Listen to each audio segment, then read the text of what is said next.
eu converso agora com um mineiro de Belo Horizonte que se mudou para Brasília ainda na adolescência. Para ele, o principal atributo do advogado é a coragem. Converso agora com Carlos Mário Veloso Filho. Carlos, como foi essa opção pelo direito?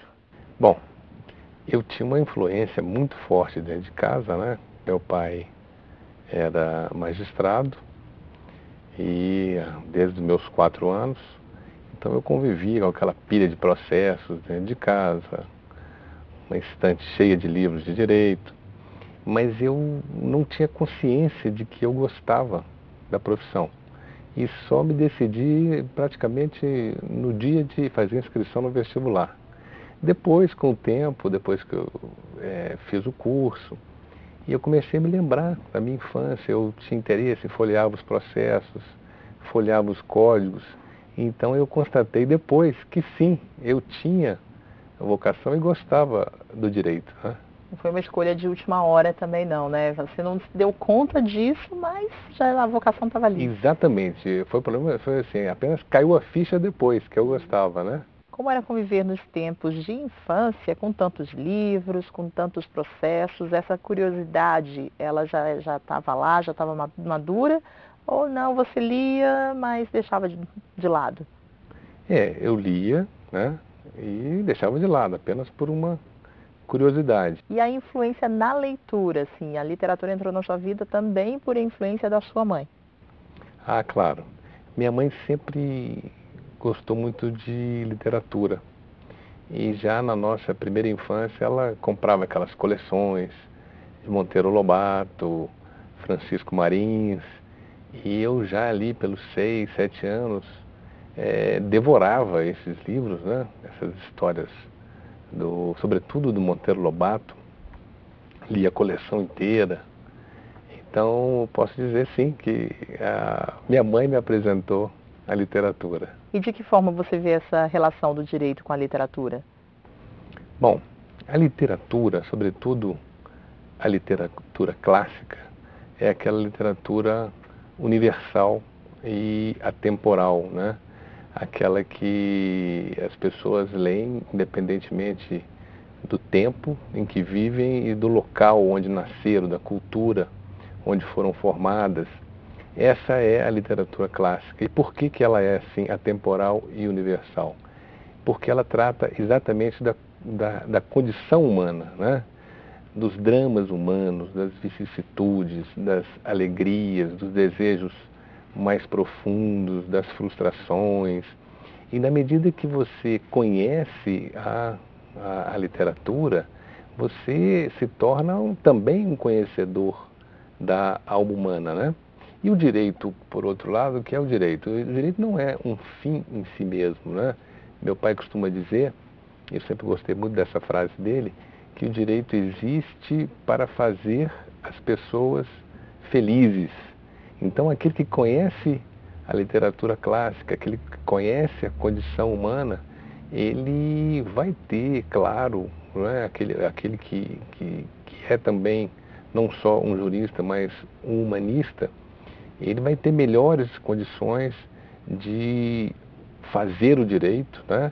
De aplicar o direito e de postular o direito. Essa é a ligação que eu vejo entre literatura e direito. É importante para o advogado, para o jurista, se dedicar sim à literatura? Eu acho muito importante, né? É claro que há fases em que a pessoa fica hiperfocada, né? No direito, por exemplo, quando vai fazer um concurso. Quando eu fiz o meu concurso, eu fiz um concurso para procurador do Distrito Federal, eu praticamente estudava 18 horas por dia, né? Não tinha tempo, evidentemente, para me dedicar à literatura. Mas essas fases difíceis, elas passam, né? E aí você tem que se lembrar que para ser um bom operador do direito, você deve também, você não pode conhecer só o direito, né? Você deve conhecer, você deve ter uma cultura humanista importante. Para uma frase que você costuma dizer que é importante, né, para você, que te motivou nessa escolha também pelo direito, é que o principal atributo do advogado é a coragem. Como é isso? É verdade. E aí eu já faço um link com o Grande Sertão Veredas, né, do João Guimarães Rosa. Porque o Grande Sertão Veredas, ele é ambientado no sertão, né, de Minas Gerais, Bahia e Goiás, mas ele é considerado um clássico da literatura universal, né? E ele é a história, na verdade, de um homem, de um jagunço, chamado Riobaldo, e o livro conta, pela boca do próprio Riobaldo, ele conta a história desse jagunço, né? Então, e a história desse jagunço se traduz na busca pela coragem, e ele é bem-sucedido. Ele já no começo do romance, ele afirma que ele não madrugara em ser corajoso. Ele diz: confesso, não madruguei em ser corajoso. E no decorrer do livro, o personagem vai crescendo, né, como numa obra de Shakespeare, para ele adquirir essa coragem, né? E no final ele declara que só tem um medo, né? Que é o medo dele mesmo, né? Da coragem e da valentia dele. E isso, quando eu li o Grande Sertão, eu fiz imediatamente uma ligação com a advocacia, né? Porque o advogado, o principal atributo dele realmente é a coragem, né? Coragem essa retratada aqui no livro do Guimarães Rosa, Grande Sertão Veredas. Vamos aproveitar então um instante também para conhecer um pouquinho mais dessa obra.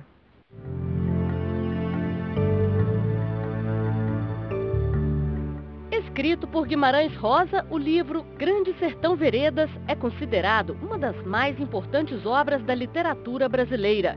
Com cerca de 600 páginas, foi escrita em 1956. Integrante da terceira fase do movimento modernista, a obra contém elementos de duas das fases do estilo literário. O romance é marcado por características como a linguagem popular, o fato de não ser dividido em capítulos e de possuir uma narração em primeira pessoa, além da temática regionalista. Qual a sua recomendação de leitura? Olha, eu gosto muito do Dostoiévski, sobretudo Crime e Castigo, e também os irmãos Karamazov. Eu gosto muito do Tolstói, dos russos de uma maneira geral, né? Guerra e Paz. E eu leio muito a biografia também, né? Uma biografia que eu gosto sempre de recomendar é a biografia do Barack Obama, do David Remnick, que chama-se A Ponte. O Barack Obama tem uma vida muito interessante, né? Ele tem uma trajetória muito interessante. É um homem multicultural, ele é filho de um africano com uma americana branca, que depois se casou com um indonésio, ele foi viver na Indonésia, ele tem uma irmã indonésia. Então ele tem uma bagagem muito interessante e que faz dele um homem da empatia, né? Ele mesmo fala nos livros que ele escreveu, né, que a principal qualidade que ele vê numa pessoa é exatamente a empatia, né? É aquela capacidade de enxergar o mundo pelo olhar do outro, né?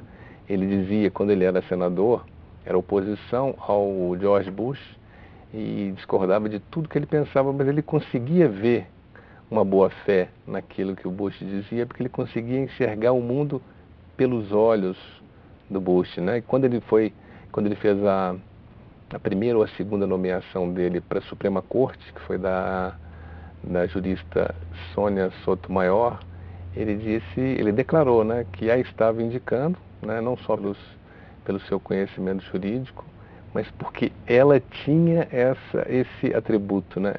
Ela tinha essa capacidade de respeitar o outro e de procurar ver o mundo com o olhar do outro. Isso é muito importante para o operador do direito, né? Aquele que vai julgar, sobretudo. Ele, ao julgar, ele deve se colocar, né, no lugar daquela pessoa que ele está julgando, né? E tentar fazer o percurso psicológico percorrido por aquela pessoa, né? Com certeza ele talvez não condene, ou se condenar, vai saber aplicar uma pena mais justa. Carlos, o que você está lendo no momento? No momento eu estou relendo Madame Bovary, de Flaubert. Eu tenho um grupo de leitura, né? Que a gente faz a leitura orientada por uma professora da Universidade Federal do Rio de Janeiro. Ela mora no Rio, ou a gente vai lá, ou ela vem aqui.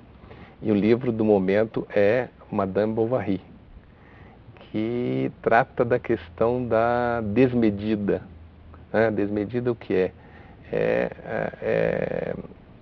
A pessoa desmedida é aquela que não conhece os seus próprios limites, né? E vai agindo inconsequentemente pela vida, e certamente a vida em algum momento cobra esse preço, né?